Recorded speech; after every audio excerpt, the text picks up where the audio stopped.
am coming to you live from Kids Camp. We are currently on the third day and your kids are having an incredible time. Volunteers are slightly tired, but it's been so fun. Check this out. Party people, where you at? It's time to celebrate. It's time to get it started. The party's happening here. That's right. I turn up the music loud. Dance like nobody's watching. We got a reason to cheer. Let's go. 'Cause Jesus, your love is for everyone. We're gonna shine your light today. So come on, clap your hands and everybody dance. The party is popping, nobody's stopping. We're gonna do it right and have a good time. All for you, Jesus, 'cause you're always with us. It's time to start the party. It's time to start the party. Oh yeah. It's time to start the party. It's time to start the party. All right, let's break it down one time.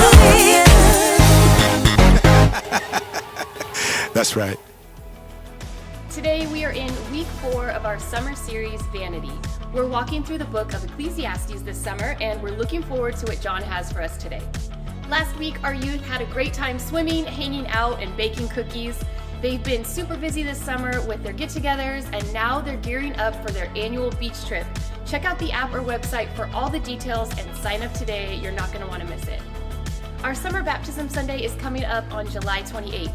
These are some of our favorite services of the year, so if you would like to get baptized or you just have questions about what baptism is, you can send us an email at prodigalchurchfresno@gmail.com or reach out to any of the staff. They'd love to talk to you about it. We're so glad you joined us for week 4 of our series, Vanity. If you would like to give, get connected, or learn more about Prodigal, you can do so on our app or our website. Again, thank you for joining us and have a great Sunday. To everything turn, turn, turn. There is a season, turn, turn, turn. And a time to every purpose under heaven. A time to gain, a time to lose. A time to rend, a time to sow. A time for love, a time for hate. A time for peace. I swear it's not too late. To everything turn, turn, turn. There is a season, turn, turn, turn. I grew up listening to oldies, and I love that song by the Byrds. That song was originally made by Peter Seeger in 1959. Okay, but that's not true. The melody came in 1959, the arrangement showed up in 1959, but the song itself is ancient, and it comes directly from Ecclesiastes chapter 3. Let's read those first 8 verses together. There is a time for everything and a season for every activity under the heavens. A time to be born and a time to die. A time to plant and a time to uproot. A time to kill and a time to heal. A time to tear down and a time to build. A time to weep and a time to laugh. A time to mourn and a time to dance. A time to scatter stones and a time to gather them. A time to embrace and a time to refrain from embracing. A time to search and a time to give up. A time to keep and a time to throw away. A time to tear and a time to mend. A time to be silent and a time to speak. A time to love and a time to hate. A time for war and a time for peace. John Grisham got a title of one of his books from this great poem, A Time to Kill. Leo Tolstoy's book, War and Peace, it's a small shout out to this poem. You see that at the end of verse 8. And here is what the teacher is saying. Things start like a school year, a relationship, a job, or your life. And then things end like graduation, a divorce, unemployment, or death. It's not always the same. And transitions are like seasons. Life is odd. Some days you're the windshield, some days you're the fly. Some days it's going your way, and some days it's going the other guy's way. Some days you get torn up, and some days you heal up. Some days you watch your life come together, and other days you watch your life fall apart. Some days you cannot stop smiling. Some days you cannot stop weeping. Some days you can't stop dancing. Some days you can't stop grieving. One day the workers will come to build your house, and one day the workers will come and they'll bulldoze your house. One day your loved one walks towards you. One day your loved one walks away from you. Some days you have hope and you pursue your dreams, and some days you lose all hope and accept your nightmare. One day you will bring home a new thing, and the other day you will throw it in the garbage. Some days you feel like you just got tore up. Some days you feel like you can heal up. Some days you need to open your mouth, and some days you need to shut your mouth. Some days you love your life. Some days you hate your life. Some days feel like a vacation. Some days it feels like a war. Does this sound familiar? Things change, sometimes for the good and sometimes for the bad, sometimes for our joy and other times for our sorrow. Sometimes we understand why, other times we'll never know why. In Ecclesiastes chapter 3, the teacher Koheleth is saying so much, and he is using a literary technique called merism. Merism involves the statement of polar extremes as a way of embracing everything that lies in between them. And totality is what he has in mind. The totality of things is implied by the fact that there are 28 items, 14 pairs. All of those are multiples of 7. 7 times 2 times 2. And 7 is the number symbolizing completion or perfection in the scriptures. And in merism, the idea is that when you're talking about these opposites, you're not talking about one thing over here and then the other thing over here. You're actually talking about everything in between those. So if I say that I am a Chiefs fan from womb to tomb, I'm not talking about only the time when I was inside my mother's womb and then the time after my death. No, I'm talking about the entirety of my life. And so we have here a time to be born and a time to die. And then we have all of these opposites in life. The point of all is that every last moment, every possible conceivable thing that happens in life has a time under the sun. But that time, it's short, because that time is the only there until the next time comes along. Everything is always changing. Life is endlessly changing and never standing still. Life is always moving, but we are never arriving. And now this seasonality can be a very good thing. After a cold winter, it's a wonderful, refreshing thing to have the warmth of spring. And after these dog days of summer that we have had, this heat this past week, we are very much looking forward to the cooler temperatures in the fall. Seasonality teaches us to appreciate things when we know that they're only there for a season and it's fleeting. What Ecclesiastes 3 is not saying is sometimes you need to kill, sometimes you need to have war, sometimes you need to hate. No. This poem by Koheleth is descriptive, not prescriptive. It's telling us what happens, not what we should do. And I think that the Byrds, in their rendition of the song in the 1960s, they understood this, because the song became a song of protest against the Vietnam War. Not a song advocating war, but a song of hope that the war would soon end. And it's seen in that last line of the song. And it's the best part of the song. A time to gain and a time to lose. A time to rend, a time to sow. A time for love, a time for hate, a time for peace. I swear it's not too late.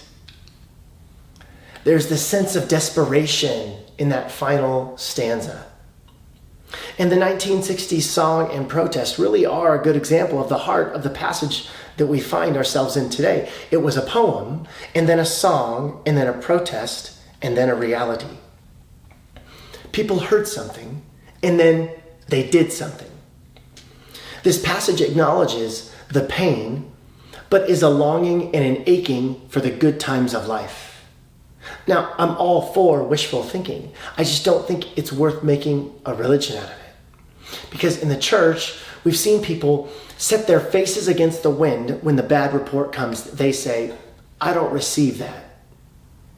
Have you heard that before? When the son or daughter comes home and announces an unplanned pregnancy, or they're a certain way, or they're not going down the career path that mom and dad had hoped for them, they say, I don't receive that. But being unbendable is not the marker of walking in faith. Being adaptable is.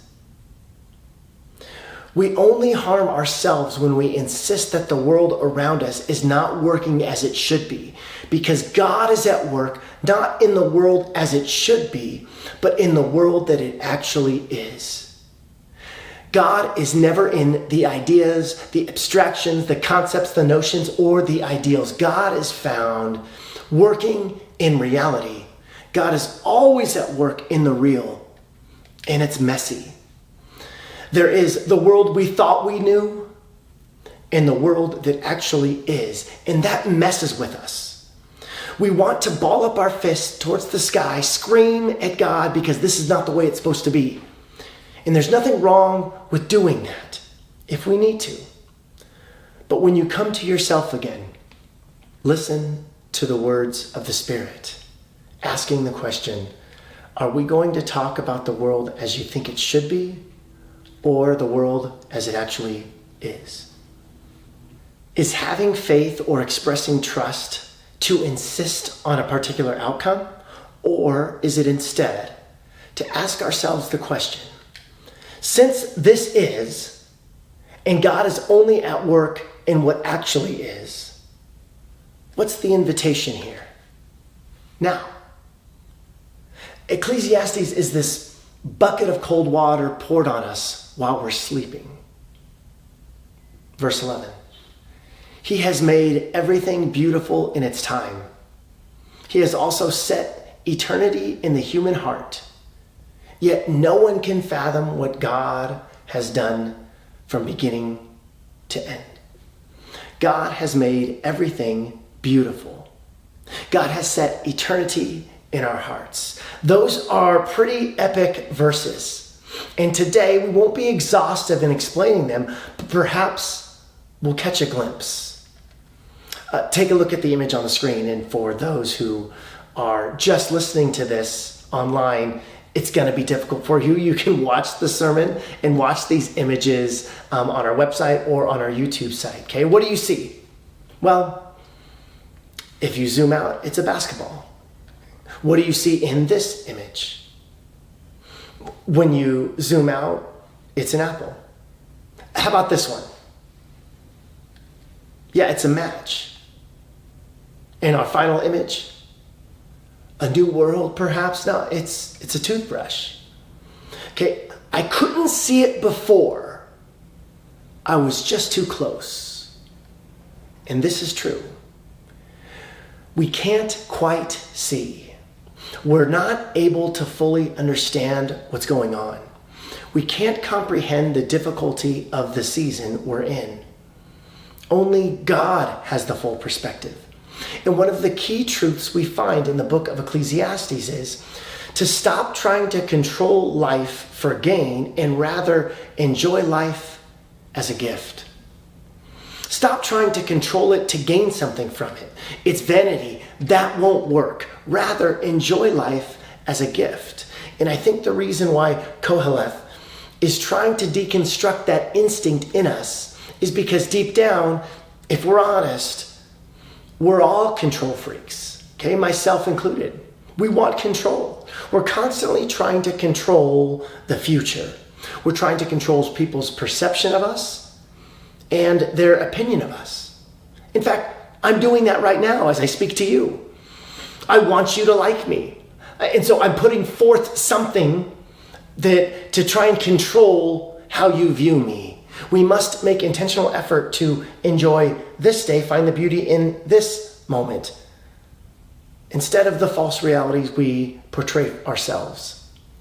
Now, I'm the dad who takes 1 billion photos. I have so many photos of my kids on my phone. I'm not a good photographer, but what I lack in good photography, I just make up in sheer volume. I want to capture as much as I can and then look back. Have you done this as a parent? It is a joyful heartbreak. Sarah and I at night will sometimes get lost in time when looking back at the photos of our kids. They're missing those teeth. They got that bad haircut.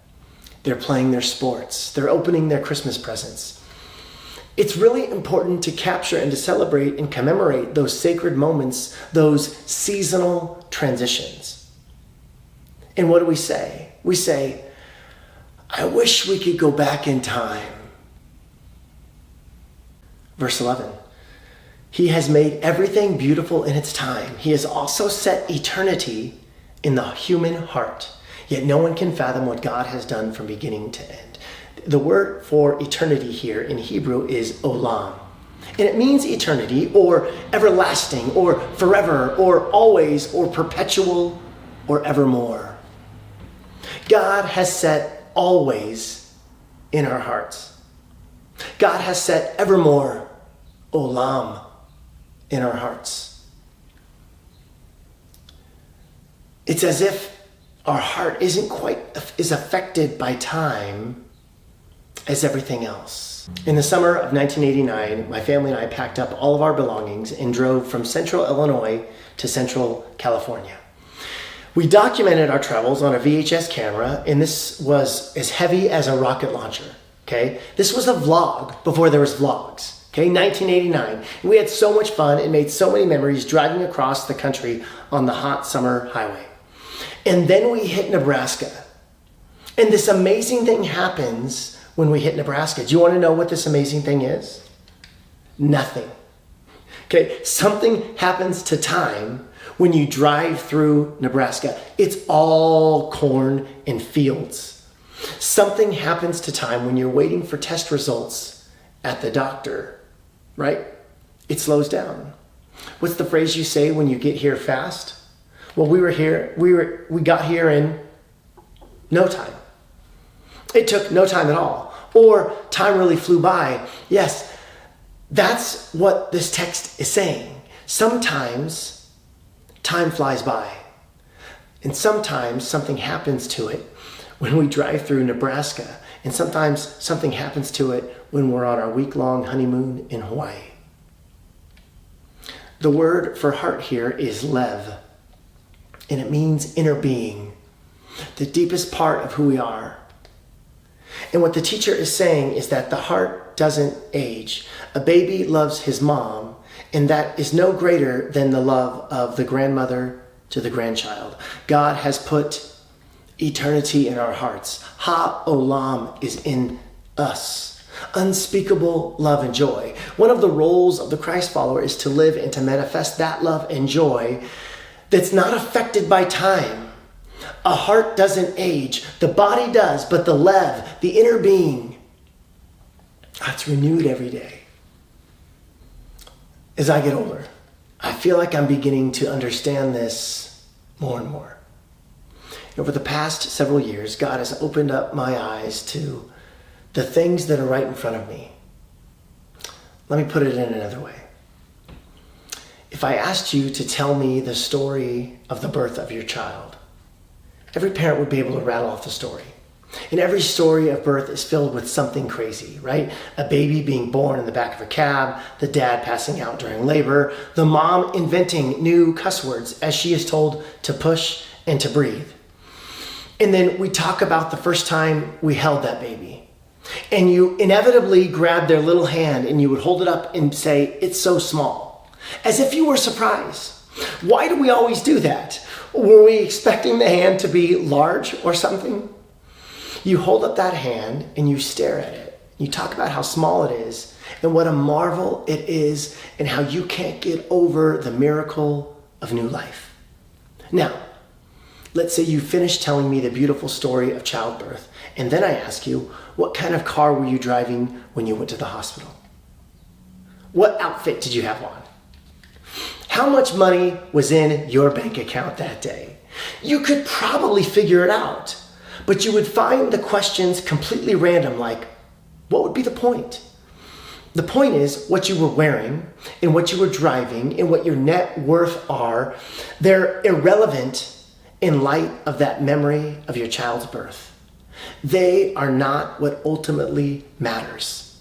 How much can we accomplish? The real life is found in understanding the power of moments. Working harder, spending more hours trying to obtain things that will not get you a better handle on life.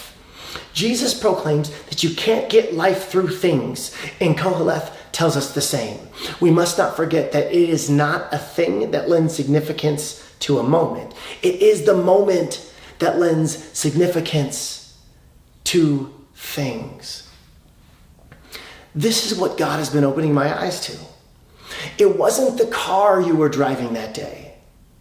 That was just a car. But it was the car you drove your baby girl home in.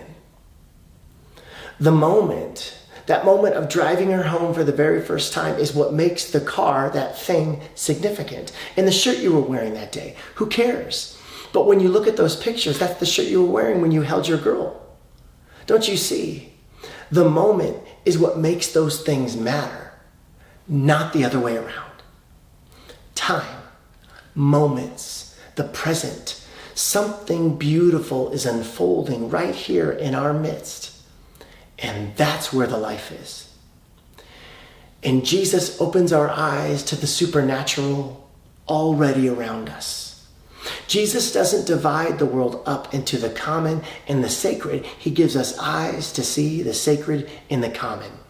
He comes to help us see things more and more how they actually are. That this life matters. He opens up our eyes. Every hour is unique, and the only one given at the moment, it's exclusive and endlessly precious. For Jesus, it's never just a job. A conversation is never just an exchange of words. A meal is never just consumption of food. The abundant life that he offers us, well, it's all around. He has made everything beautiful in its time. He has also set olam, eternity, in the human heart, the lev, our inner being.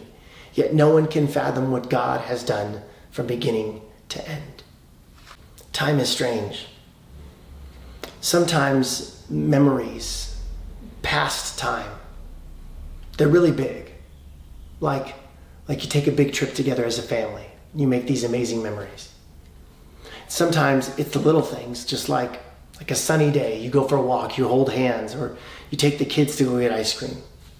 What makes each memory special and satisfying and sacred is not as much about where we're going or what we're doing or what we have, but who we're with. You know what I'm talking about. If you're with somebody that loves you and you love them, well, then each moment is infused with meaning that wouldn't be the same without them.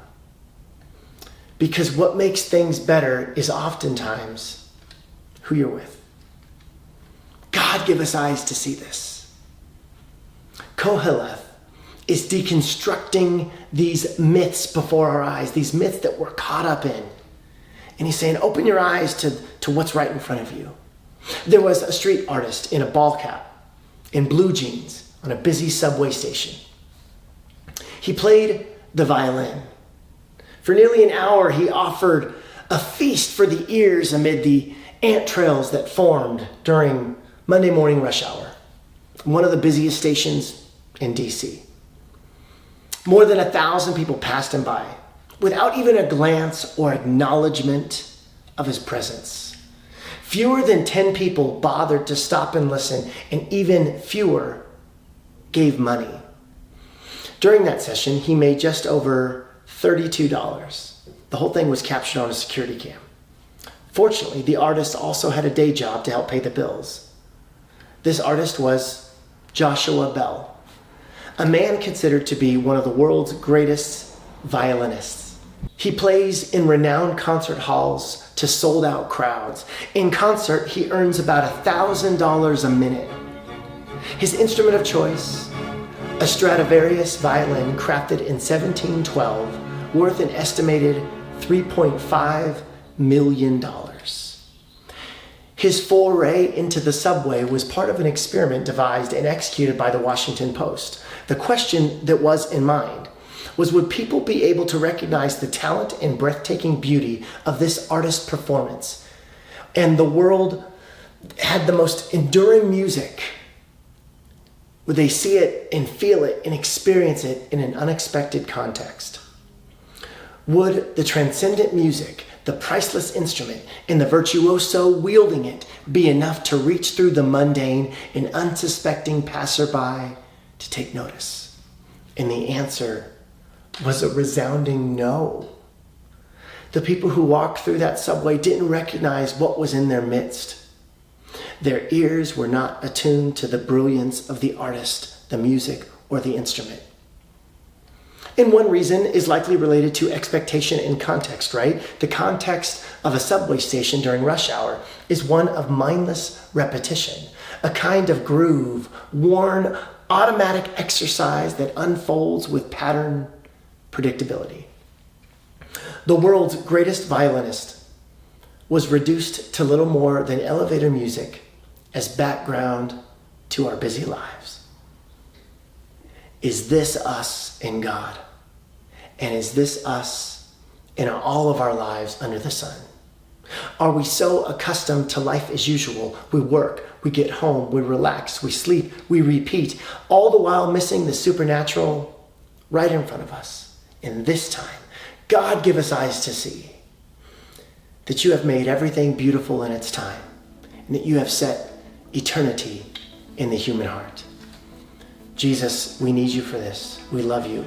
In your name, amen. I want to thank you so much for joining us online at Prodigal Church Fresno. This past week was a ton of fun. Thank you so much for trusting your kids into our care for our kids camp. We want to say a special thank you to all the volunteers and my staff here at Prodigal Church. You guys are absolutely incredible. We couldn't have made it happen without you in such beautiful moments. We saw in so much the beauty in these kids of the moment. We saw it this past week at our kids camp in their laughter and in their sliding down the water slides and in their singing and their dancing. God had made it beautiful in its time, and he helped us see and experience that evermore, that always, that eternity in the human heart, and we see it in our kids. Help us to do it more this week. We hope you have an amazing week. God bless you. Peace in the Middle East.